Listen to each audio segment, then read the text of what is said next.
Hello everyone and welcome back to the San Andreas playthrough. It's part 2 now. You probably noticed already before the video even starts that this video is a lot longer than part 1. That's because I've decided I'm going to actually do really long videos for this game. Because it's such a long game, I want to have it done in less than 100 parts like I did for the other game. So I'm going to shut up now while I answer my cell phone. Hello? Hey, thought I'd explain some shit. Sweet. Hey, what's up? Since you've been away, shit has changed around here. Grove Street families ain't big no more. Seville Boulevard families and Timber Drive families are beefing and split with the Grove. Now we so busy, set tripping, ballers and Virgos have taken over. So watch yourself out there. Yeah, I hear you. Thanks for the heads up. Don't mention it. Alright. So, hopefully you heard that. He's basically just saying, we're back in the hood, that's the whole story, and he's just telling us that we need to watch out because the other gangsters aren't going to care. Sorry, I'm messing around in my settings because I need to turn on the subtitles because personally I can't really hear the game audio that well. Anyway, sorry. Yeah, he's basically just telling us to be careful because as long as we're in Los Santos, in this city, it's basically like Los Angeles, and rival gang members are going to kill us if they see us because they're going to think that we represent our gang, which we basically do at this point in the game, I guess. So. Seeing my home. What's up with you? Yeah, homie. Yeah, it's good to see you back. No homie love? No hug? Oh, for sure, my nigga. My bad. What's cracking with you? Hey, man, what you strapped for? Man, some pizza place keeps paying over our hit up, man. Shit is beautiful. Teach the owner a lesson. Fucking Grove Street. You down? I'm always down. Shit. Let's go, bitch. Hey, show me how they drive on the East Coast, homie. Yeah, one thing you'll notice in I think pretty much every single mission in this game, they always have an excuse for you to drive. Like a raggedy ass motherfucker. He popped his membrane years ago. The way I let that old fool in my head. Yeah, I think I'll get cut up. Whatever. You got 5 minutes? I'll be cutting. By the way, like I am terrible at the So PS2 version of this game. I'm not. I think I took a wrong turn. Yeah, I did. I do that every single time I play this. It's because the radar is messed up there. It's mostly Los Santos that's messed up. You won't see it so much in the rest of the map. You still a buster to me. Yeah, okay. Thanks, homie. Okay, shut up. Thank you. Hey. Anyway, okay, so here's a new feature in this game. It's actually, this is a feature that's unique to San Andreas. I don't think it's in any of the other GTA games. You can actually get haircuts, and later on in the game you can get tattoos and really, really customize the appearance of your character a lot more than you can in later games. And I wish I would have actually done a couple more missions to get some money before I came here, but oh well. I'll just go with the classic afro and beard. That's usually what I get at this point in the game because I'm awesome like that. I would do like a poll or something so that people could decide what look to have, but to be honest, I don't think anybody's watching me right now probably, so because most people, I don't have a lot of subscribers on this channel yet. It's because I just started a new one, so whatever. I'm just gonna go with the afro. Man, what's this? Shit, look, I don't know whether he's smoking a cigar or a blunt. That's up for you to decide. Looking too skinny, CJ. I want to get us something to eat. I'm gonna finish this, then I'm gonna take care of business. FYI, in case you couldn't tell, I was PG in all my other playthroughs. I'm not gonna be PG in this one because the game isn't PG, so what would be the point? Yes, I get it. Stop. I hate those little info boxes. They're so annoying. If you don't know how to play the game, they're obviously useful, but they're so annoying whenever you play the game again and again like I do. And yeah, there's my stats as it says there. Respect, stamina, muscle, fat, sex appeal. There's more stats that you don't see, but they're context sensitive, sort of. So there's vehicle stats, weapon stats, and stuff like that that are not visible. And I'm not going to buy too much food because I don't really care. By the way, who the hell wears a hat with the name of their state on it? Is that like something that Americans do? It seems like it might actually be. It ain't me, fool. No one else is that small. I feel sorry for your dad. Shit, you crazy. Let's get up out of here. Same old CJ. Buster. Straight Buster. Oh, shit. Run. When I play this game online, I see people actually use that skin of Ryder with the bag over his face or whatever. It's really annoying. Anyway, one tip that I like doing at this part of the game, I never did this before. The first time I played this, I didn't do this, but it's actually really smart, is to grab this shotgun. Doesn't have a lot of ammunition, sadly, but it is going to be helpful in these early missions, as long as you don't have money yet to buy any weapons. And actually, you can't buy weapons at this point in the game yet, so it's pretty frustrating at the beginning. In terms of, well, not like frustrating, it's fun, but I mean, at the beginning you're very much strapped for weapons and money and stuff like that, because it's trying to get across the whole gangster theme. It has a boys in the hood type of thing. You've been yapping on about that graffiti too. Later, homie.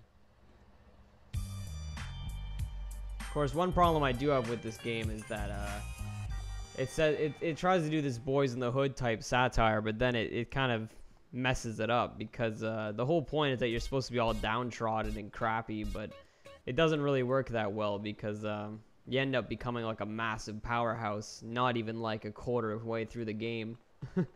So it's a little bit of a broken satire, but whatever. Alright, so here's our next mission, tagging up turf. Look who's here. It's Running Man. What, you think you back on the set? I told you that, bro. Your word don't mean shit around here. You can tell from the afro. Man, give me a break. We gotta go hit up the hood. Hey, CJ. Let them know you back on the set. The Johnson brothers is rolling again. Take this paint. Speaking of the and go set, hit somebody shit needs to up. put a light. Start Holy with our own crap, set is this first. game dark. Later on, we spread out, take the whole hood back. You already spreading out, fat And that wasn't a man. racist That's comment. fine. I'm talking about the lighting. Let's see what you got for a shot. Hey, wait up. Ah, thought you hang with your brother, huh? Oh, ease up, little man. Come on. It's been difficult. You want to drive? Yeah, for sure. Alright, so now we're gonna go tag up turf. This is one of the new features in this game. Again, instead of having hidden packages like in the other Grand Theft Auto games, instead in this game you well, there's various different hidden packages, but the first one that we're introduced to is the tagging up turf one, which is where you take a spray paint and do a gang tag, obviously. Again, sorry if my commentary is kind of crappy. You might remember it was crappy in other playthroughs. It's gonna be crappy in this one too, because I'm doing it live. So. And yes, I know that's not an excuse. I need to get used to it because I'm an idiot. 2 out of 100. See, for some reason there's 100 gang tags, but for the other collectibles there's only like 50, I think. I don't know why they put 100. It's kind of annoying actually.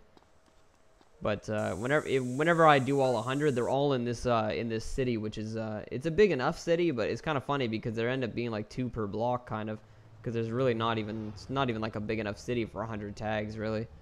Like there's more tags than there realistically should be. I feel like, kind of, or not so much that there's more than there should be, because there are a lot of gang tags in real life, but just that they're all exactly the same, so they seem noticeably like there's too many of them.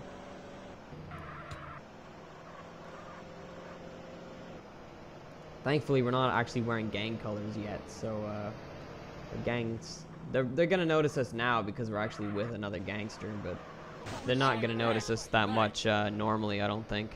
Sorry if my voice keeps getting louder and quieter. I gotta fix up this microphone to get it in a better spot for future videos, because I keep moving away from it and stuff like that. Anyway, it's easy to get like 1 star in this mission, because a lot of times cops will see you with the tags and then they sorry. Ah, jeez.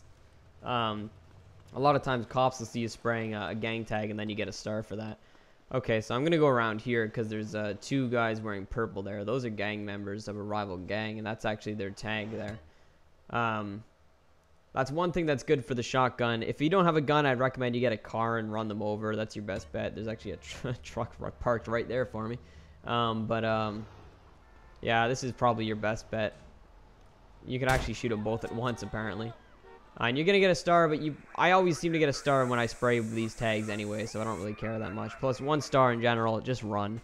You're really not in danger with 1 star. Although, one tip, if you have 1 star, the cops only shoot at you if you have a gun out, so just put your gun away and they will just chase after you like an idiot. and they're all like really fat and don't know how to jump fences that well. So, whoa, beautiful camera angles. Yeah, see, he's just running around like a moron back there. They can actually jump fences, but they rarely do. The AI is really bad in general, kind of. Okay. It's not up here. I don't know why I jumped up here. Hello, where are you?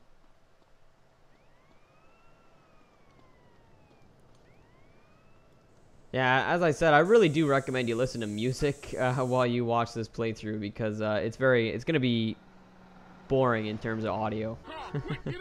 In fact, if you want, you could even download or buy, I guess, the official soundtrack of this game because it does actually have a really good soundtrack, and then you can listen to that during the playthrough. I'm actually listening to music while I'm playing as well, so I just have 2 sets of headphones on right now.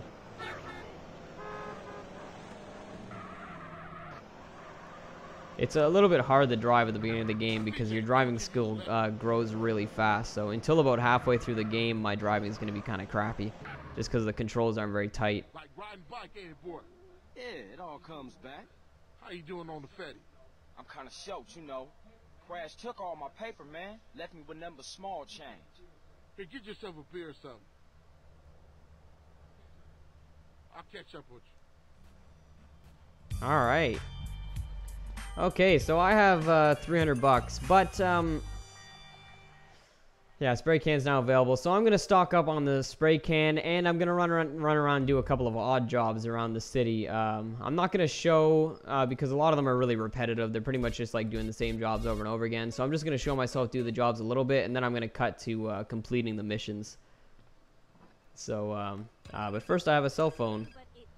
You pretty much get a call after every mission. So. Carl, it's Officer Hernandez. A lot of them aren't that important, though. Officer Hernandez, I work with Tenpenny and Pulaski. Oh, the bitch. What the hell you want?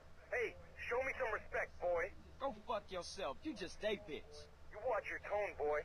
Now listen, I've got a message from Officer Tenpenny. Don't try and leave town. That would be a big mistake. You hear me? We're watching you. Whatever you say, bitch. Yeah, okay, well, that was pointless. Where'd the vehicle go? Wasn't there a car there a second ago? Anyway, so yeah, the first odd job that I'm gonna do is the taxi mission because I find those the easiest to do at the beginning of the game. They're pretty dull. I find them kind of fun. They're basically like Crazy Taxi, where you have to get to the checkpoint in a certain amount of time. I need to actually find a taxi to start them. I'm just gonna do 1 or 2 missions, as I said. You have to do 50 of them, and then you get a bunch of money if you do them all in a row, which I usually do because it's really easy. You don't have to though. You just have to do 50 total. You don't have to be all at the same time in a row or anything like that. But if you do them all in a row, you'll get a whole bunch of money. And even if you don't, you get NOS in all the taxis, which is kind of useful. You also get the ability to jump, like with a hydraulic jump, which is also sort of handy because it means you can jump over little gates and stuff. But I don't know. I think it's a useful power-up. Most people seem to disagree, but anyway, I'm going to press 2 and start up my taxi mission and grab a fare and immediately back up into somebody because I'm an idiot and I don't know how to drive. Also, yeah, one good thing about doing all the odd jobs around the mission, around the city right now at this point in the game is to get up your driving skill a little bit too. So that's helpful too. So yeah, I'm not going to do them all at this point in the game. I'm just going to do the taxi missions, and I'm going to go and steal a fire truck. I'm going to do the firefighter missions. And a little bit later on, I'm going to do paramedic. I'm going to do vigilante near the end of the game. That's like a police mission, if you didn't know. You can actually get in that airport right now, by the way. There's a really, really easy to exploit glitch to get in there. It's not really a glitch. It's just, I don't really know. I think it is a glitch, to be honest. It's sort of an oversight because you can jump over there, and I think it's not a glitch that you can jump in, but the aircraft's supposed to be locked. And in the other 2 airports in this game, it is, but for some... Oh, whoops. Why'd I get out of the car? I'm an idiot. Wow. Sorry, I'm not paying attention. I was talking. Ugh.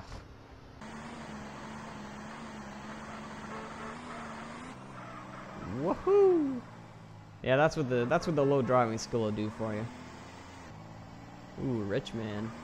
It's probably my least favorite area of the whole game. I really hate the way that the road wiggles back and forth. It's really annoying.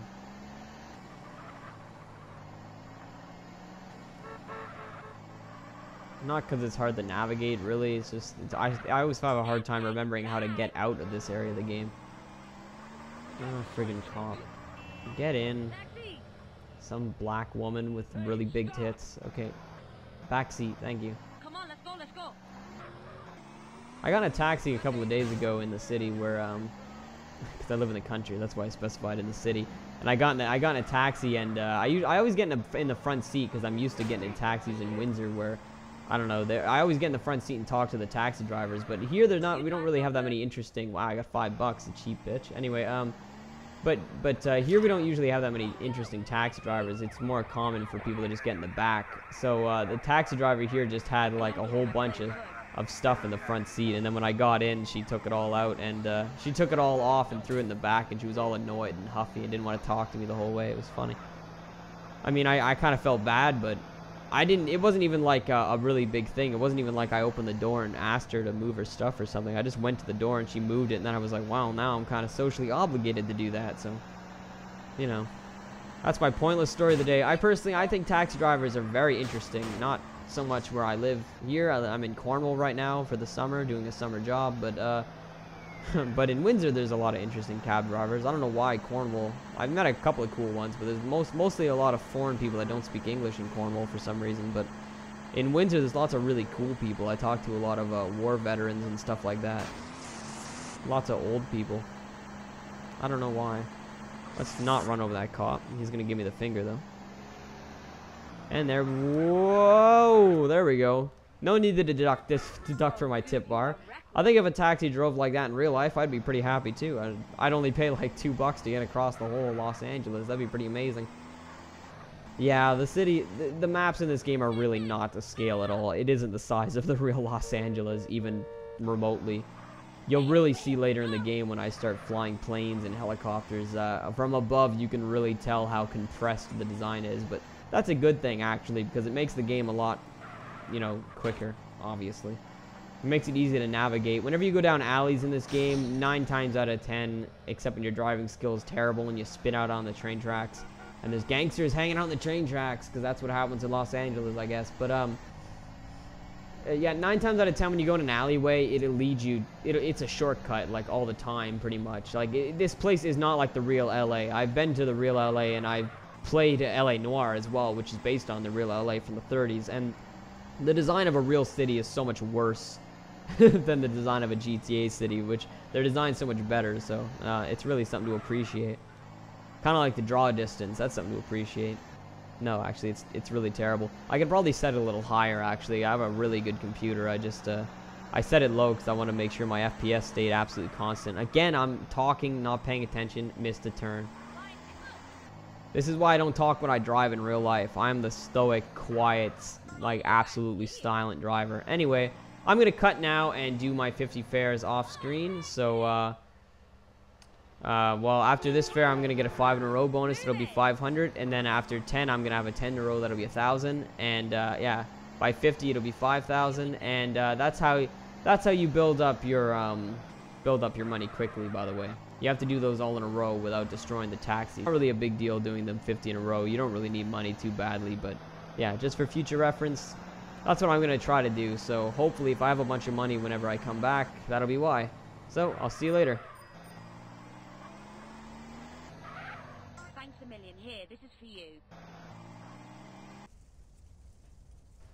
Oh, wow. Okay, so apparently I got bored and flipped my car. So there we go. That's what happens when you die in this game. I got 25 fares done, I think. So I'll see you in part 3 where I'll do the other 25 fares, and then we'll move on and do some more story missions. All right. So I'm Bran. I'll see you then. Bye.